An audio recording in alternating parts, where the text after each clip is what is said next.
Untuk kamu yang sedang berada di quarter life crisis, yang sedang kehilangan arah, yang bingung untuk menentukan pilihan dan menetapkan tujuan hidup, terus kamu juga merasa hampa, kosong, gak ada kemajuan dalam hidup, dan mempertanyakan banyak hal, terus ketika kamu lihat orang lain, kok orang lain tuh progresnya cepet banget ya?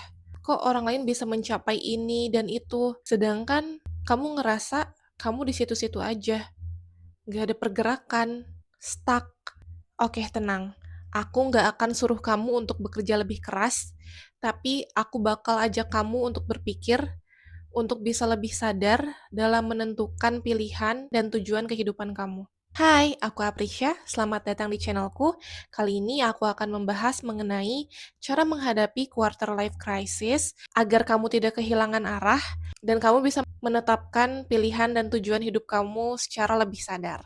Oke, mungkin saat ini banyak keresahan yang kamu rasakan. Kamu sedang mempertanyakan pilihan hidup kamu, karir, hubungan, dan kamu merasa tidak puas sama kehidupan kamu saat ini. Kamu merasa semua yang kamu lakukan itu nggak pernah cukup untuk memenuhi standar sosial, nggak pernah cukup untuk memenuhi ekspektasi orang-orang di sekitar, yang bilang kamu harus sukses sebelum umur 30, yang bilang kamu harus punya uang 1 miliar sebelum umur 30, yang bilang kamu harus nikah saat umur 25 tahun, yang bilang kamu harus jadi CEO, yang bilang kamu harus punya ini, itu, banyak banget standar-standar lainnya, dan kamu ngerasa kewalahan, karena kamu nggak bisa mencapai itu semua. Tapi ketika kamu membandingkan diri dengan orang lain, kamu ngerasa orang lain tuh punya pencapaian yang fantastis. Sampai kamu tuh bingung, apa sih yang mereka lakuin? Karena kamu tuh bener-bener merasa tertinggal dan merasa kayaknya kamu nggak berharga gitu. Karena kamu nggak bisa mencapai itu semua. Oke, sebenarnya di fase quarter life crisis ini, kamu bisa kehilangan arah dan merasa kosong karena kamu hidup dengan tidak sadar. Kamu menentukan pilihan dan juga menetapkan tujuan itu secara tidak sadar. Kamu hanya ikut-ikutan orang lain aja, atau kamu terlalu mengikuti standar sosial. Kamu terus mengejar sesuatu tanpa menikmati hari ini, dan kamu juga terlalu membanding-bandingkan diri kamu dengan orang lain.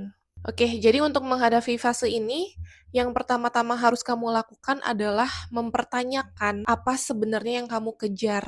Di umur 20-an sampai 30-an awal, kita lagi giat-giatnya mengejar sesuatu. Kita lagi membangun kehidupan kita biar lebih stabil, biar bisa lebih enak, dan lain sebagainya. Kita juga cenderung untuk mengejar hal-hal yang sifatnya materi, karena untuk memenuhi kebutuhan kita dan agar bisa bertahan hidup. Tapi dengan sistem yang ada saat ini, yang mengharuskan kita untuk hustle culture, yang mengharuskan kita untuk mengejar sesuatu tanpa ujung, kita mendedikasikan hidup kita untuk mengejar uang, mengejar kekayaan. Semua orang ingin seperti itu, ingin punya uang yang banyak, ingin menjadi orang yang kaya raya, agar hidupnya tuh bisa enak gitu. Tapi kadang kita jadi lupa untuk apa kita mengejar materi itu. Kita jadi terlena seakan-akan uang adalah segalanya. Kita nggak memperhatikan apakah kita sakit, apakah kita nggak bahagia, apakah kita nggak punya waktu luang. Jadi yang kita lakukan adalah mengejar, mengejar, mengejar, tanpa sadar apa yang kita jalani saat ini. Oke, mungkin ini akan terdengar klise, tapi ini memang kebenarannya, bahwa uang itu tidak akan bisa menjamin kamu untuk bisa bahagia, untuk hidup secara utuh, kalau kamu tidak sadar. Mungkin kamu bertanya-tanya, lah nggak mungkin uang bukan segalanya, kita nggak bisa apa-apa tanpa uang di dunia ini. Kalau yang kaya aja bisa stres, yang kaya aja bisa nggak happy, terus gimana orang-orang yang nggak kaya? Gimana orang-orang yang nggak punya uang? Ya makinlah dia stres. Oke, di sini aku mau lurusin dulu. Kalau aku bukannya mau bilang bahwa uang itu nggak penting, bahwa mending menjadi miskin aja daripada kaya. Bukan seperti itu. Tapi kamu harus sadar apa yang kamu kejar. Sebelum kamu sadar, kamu akan bisa diperbudak oleh uang atau harta ini sendiri. Sebenarnya kenapa sih kamu ingin mengejar hal-hal yang sifatnya itu materi? Karena kamu ingin bahagia kan? Kamu ingin punya lebih banyak pilihan, lebih banyak kesempatan dalam hidup. Kamu ingin bebas, tidak ingin tergantung orang lain, dan kamu bisa berdiri sendiri. Nah, berarti kan tujuan uang itu sendiri adalah untuk membeli hal-hal yang udah aku sebutkan tadi. Tapi kalau misalnya uang itu tidak bisa membeli kebahagiaan, tidak bisa membeli kebebasan, tidak bisa membeli pilihan, ya untuk apa? Kamu jadinya mengejar tanpa sadar, tanpa ujung. Jadi meskipun kamu udah mencapai titik itu, kamu tetap merasa nggak puas, kamu tetap merasa kosong. Karena sebenarnya itu bukan yang kamu kejar. Uang hanyalah alat tukar untuk kita bisa membeli yang tadi aku sebutkan. Jangan menjadikan uang sebagai tujuan, tapi sebagai alat. Nah, kalau misalnya di perjalanan kamu mencari uang, itu kamu sakit, kamu nggak bahagia, kamu nggak bisa bebas menentukan pilihan, nggak bisa punya kesempatan, berarti untuk apa? Karena tujuannya tadi sendiri, uang itu adalah alat tukar untuk bisa membeli itu semua. Karena sebenarnya bukan uang sendiri yang memenuhi kebutuhan kita, tapi kebutuhan emosional di balik itu. Selain mengejar uang, tentunya kita juga mengejar pencapaian. Sebagai manusia, kita pasti punya naluri untuk berkembang. Kita butuh untuk mengaktualisasikan diri kita dan mewujudkan potensi tertinggi dalam diri kita. Itu memang kebutuhan dasar kita sebagai manusia. Karena tanpa pencapaian, kita akan kehilangan arah.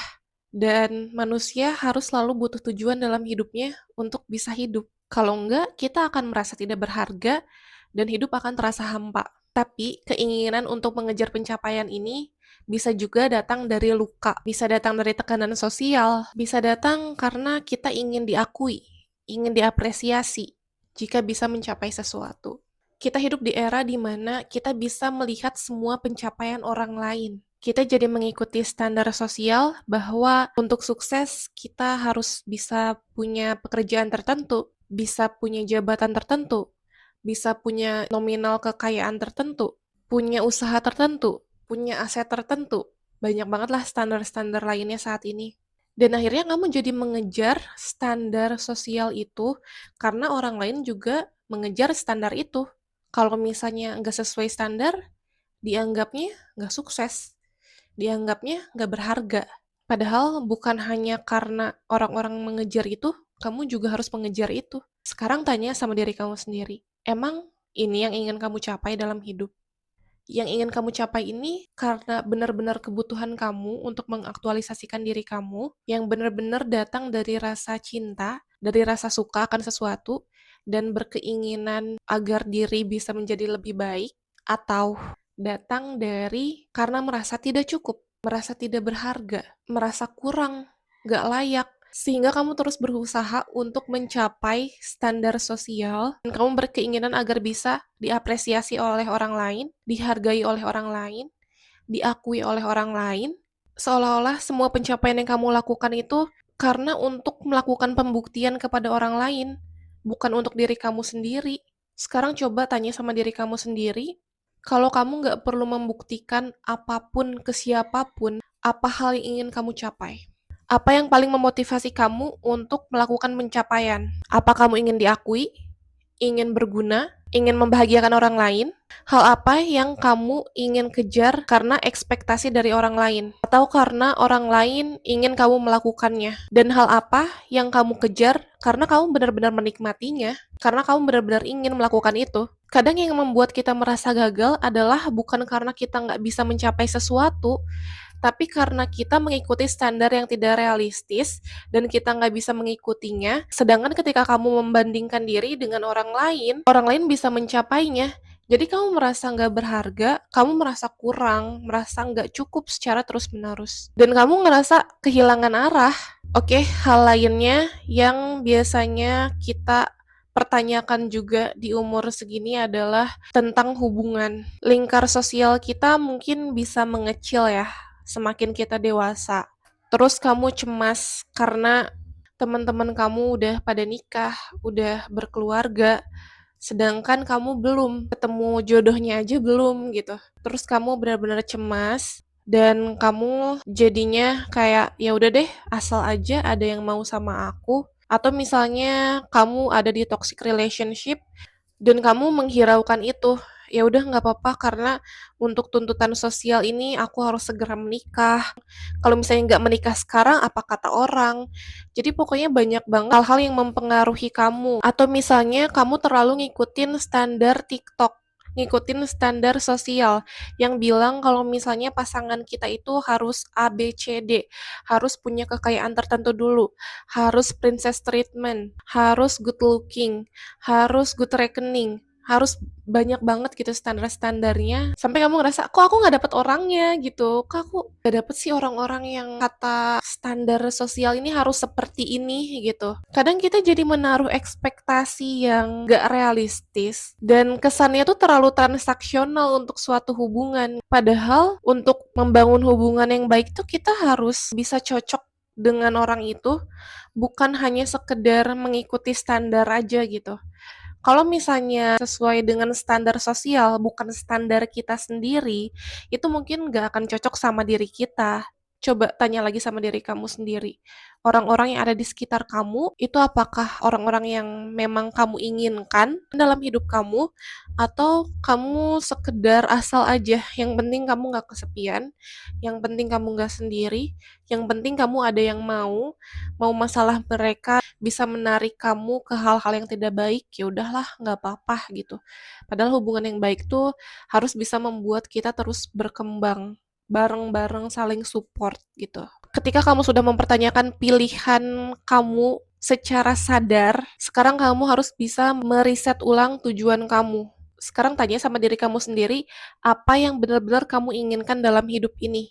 Kalau misalnya kamu nggak perlu ngebuktiin ke orang lain, kalau misalnya nggak ada standar sosial, kalau misalnya nggak ada ekspektasi dari orang lain, apa yang benar-benar kamu inginkan dalam hidup. Dan untuk tahu ini, kamu perlu untuk bisa meluangkan waktu dengan diri kamu sendiri. Jadi tanpa distraksi apapun.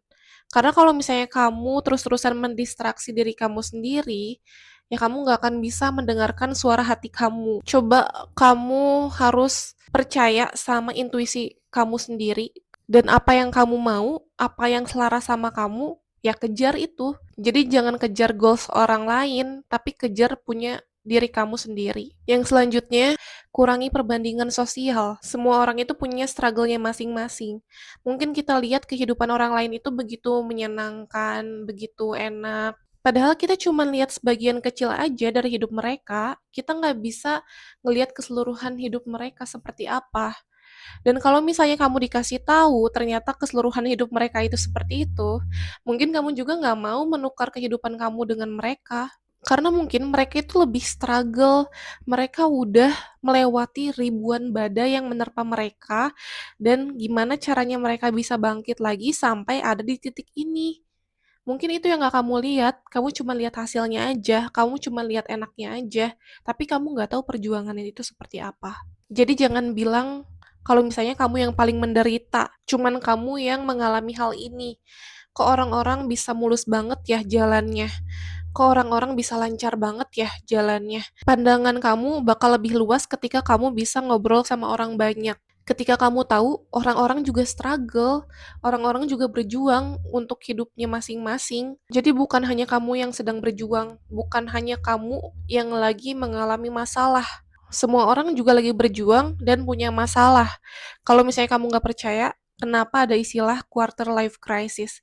Karena orang-orang juga punya pengalaman yang sama, punya masalah yang sama. Saran dari aku, kurang-kurangi penggunaan sosial media. Dan kamu juga harus bijak siapa yang kamu follow, siapa yang kamu konsumsi kontennya. Coba follow akun-akun yang menurut kamu bisa memberikan manfaat untuk kamu, yang bisa membuat kamu termotivasi dan bertumbuh, bukan hal yang sebaliknya. Jadi stop ikutin akun-akun yang bisa berdampak buruk bagi kamu. Mungkin saat ini kamu gak sadar, tapi itu bisa masuk ke alam bawah sadar kamu. Dan apa yang masuk ke alam bawah sadar kamu bisa menentukan pilihan kamu dan tindakan kamu. Jadi pilihlah dengan bijak apa yang kamu konsumsi.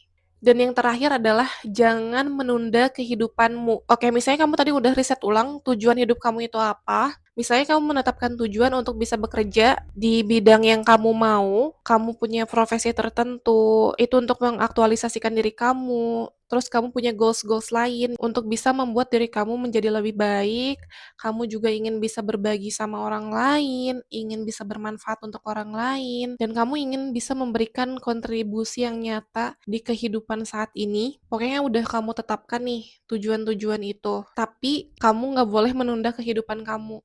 Jadi kamu jangan tunggu dulu sampai semua itu tercapai, baru kamu bisa bahagia, baru kamu bisa hidup.